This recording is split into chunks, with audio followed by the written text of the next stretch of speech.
Hi everyone, this is my first video, hopefully the first of many, but we'll see how that goes. Today I wanted to just talk about how I learned to be quiet or how I learned to move in silence.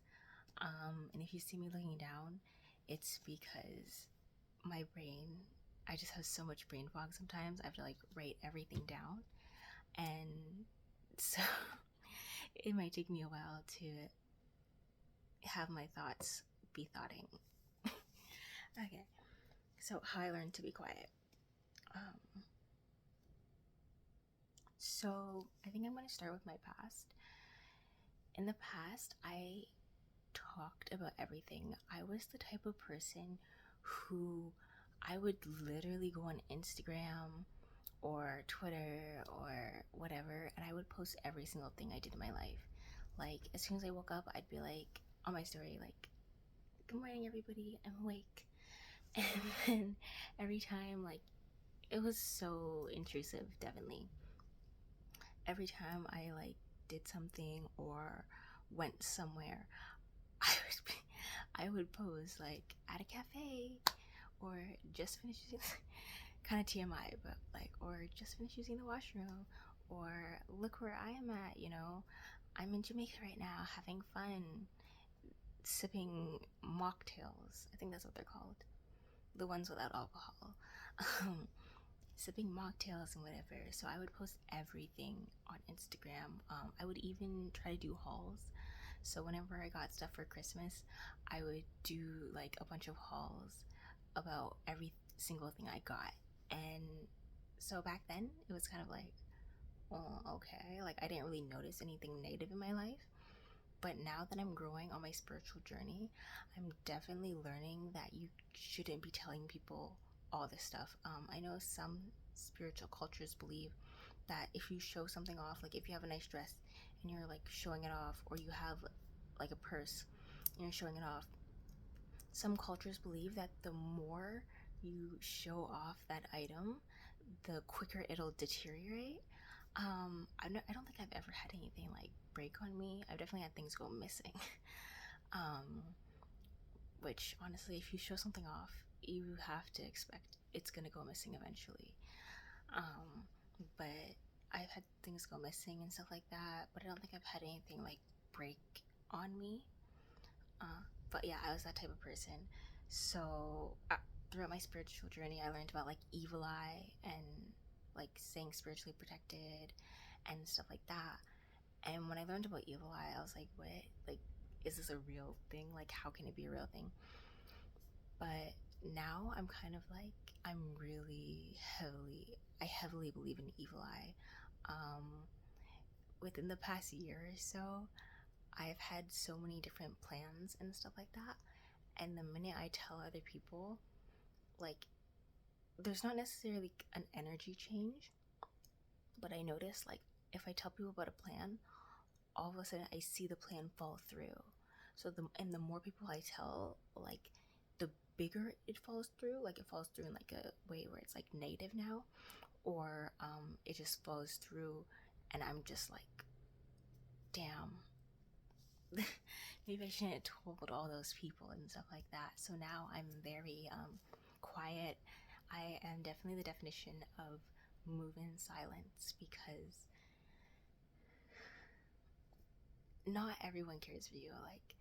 I think the whole thing with the evil eye is learning that not everybody cares about you and not everybody cares for you. So you may think someone's your friend, and so you tell them your dreams and aspirations, but secretly they don't like you and they're plotting on you. Or even if they do like you, how many times have you seen maybe a friend do something, and it's on one hand you're happy for them, right, because they're achieving their dreams, but on the other hand you're maybe jealous and stuff. And that jealousy isn't a bad thing, right? It's a natural emotion, you can't really stop it. But that natural jealousy that you get, um like that natural jealousy that you get, that's affecting them. That's you're putting that negative energy out, and you don't mean to, because you hold both love and jealousy in your heart for your friend. You have love for them. However, those emotions that kind of just come up and that you have to sit with and be like, okay, why am I jealous? Like, da da da, all that stuff. That's still kind of being put out to the universe. Um, so that's why I'm just like, people can be happy for you, but they can also be like kind of jealous for you or put you on the pedestal and like stuff like that. Okay. And then, so now I'm going to like how I learned to move in silence, because I was definitely someone who I really couldn't move in silence. So now I'm going to go into how I actually learned to move in silence and how I learned to like not even my friends, like I learned to not tell them everything. I learned to not tell people everything that I'm doing, and stuff like that. So one of the ways that I moved in silence was, first of all, um, you learn by doing. So you learn by literally like having dreams that you love so much and hold so dear, and you learn by watching those like disintegrate. That's the best way for, or I think for a lot of people, the best way to learn a lesson is by that lesson happening to you. That way it's engraved in your brain. Secondly, journaling. Journaling has helped me a lot. So instead of like texting my friends like, this is what I'm doing, guys, like hit me up, I just journal. And you can also ask like the universe to hype you up, or like your spirit guides to hype you up, or your higher self, or whatever you believe in, or even you can just hype you up. You can kind of pretend like you're two people, like you're a twin, and you can be like, one of you is like the person who's like has all that nervous energy and that worry that your dream won't happen, that your dream won't be successful, that your dream won't come true, and the other one is like, this person, this kind of like higher self or something, or like this alternate self where it's like they don't even have those doubts, like they're very confident in their dreams, and they're like hyping you up a lot. So yeah, journaling. So I would journal everything that I wanted to say to my friends or to my family or anything like that, and I would just write it all out, and that helped a lot for me, because like once I got it out of my brain and onto paper, or just like, it wasn't the fact that it was on paper, it was the fact that it's out of my brain.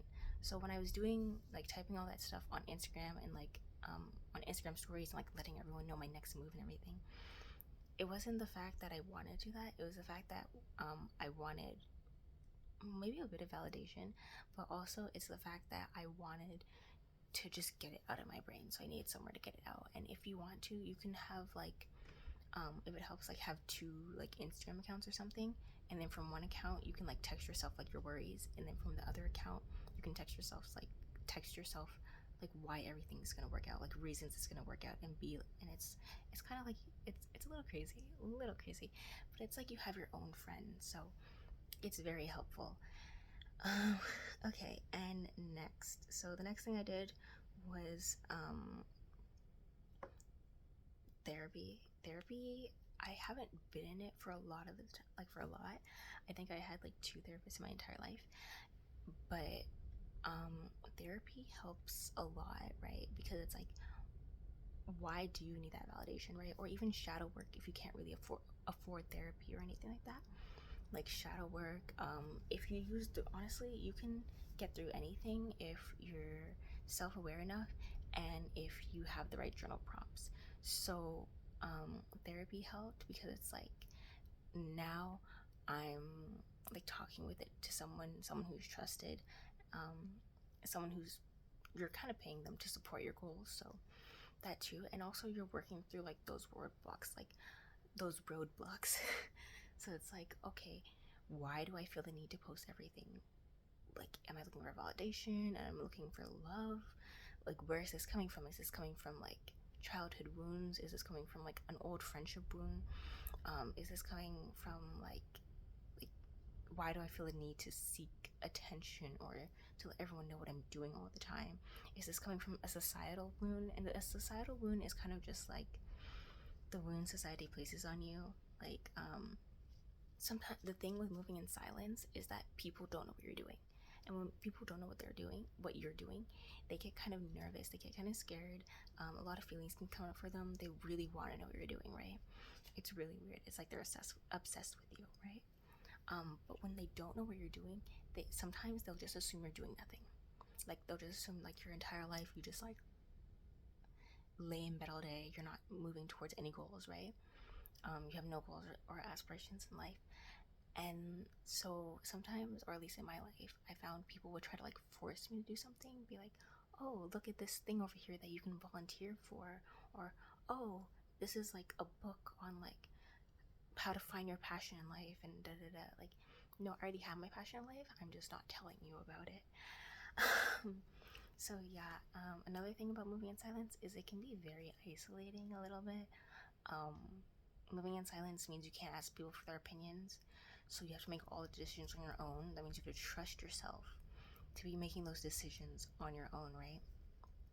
Moving in silence can also be just very lonely because it's like um, when you're not talking about your goals with your friends and stuff, like what is there to talk about?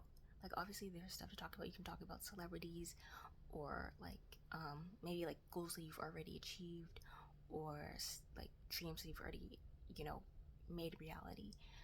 But also like when you're not daydreaming with your friends, what is there to talk about? So it can be a little bit lonely.